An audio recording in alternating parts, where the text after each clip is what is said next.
L'Institut Imagine, l'Institut des maladies génétiques, est un IHU depuis début 2011. Son projet global est l'identification des gènes, des mécanismes des maladies génétiques, en particulier les maladies rares, qui touchent le plus souvent l'enfant, avec le projet de développer des traitements innovants et aussi d'enseigner et de faire savoir.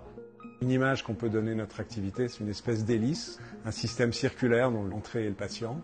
Il va tourner vers les laboratoires, va revenir au patient, mais il va repartir parce que le processus est sans arrêt en train d'évoluer. Nous disposons à la fois de plateformes de recherche que je qualifierais de cliniques et de recherche expérimentale. La recherche clinique, ce sont les plateformes où on accueille les malades, consultation tout simplement, mais ça compte. Une biobanque pour stocker tous les prélèvements de ces malades si précieux pour les recherches. De plateformes de recherche expérimentale pour mener les travaux de recherche.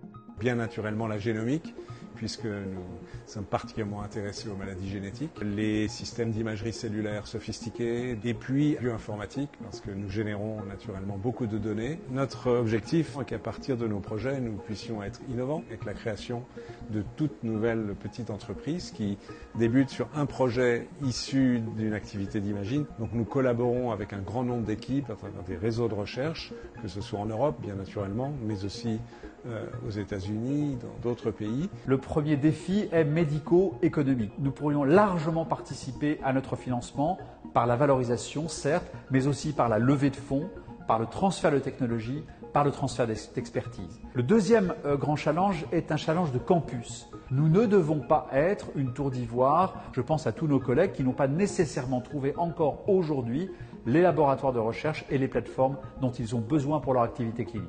C'est dans ce dialogue concerté entre une vieille médecine clinique proche du malade et une innovation thérapeutique et biologique que je vois notre voie d'avenir.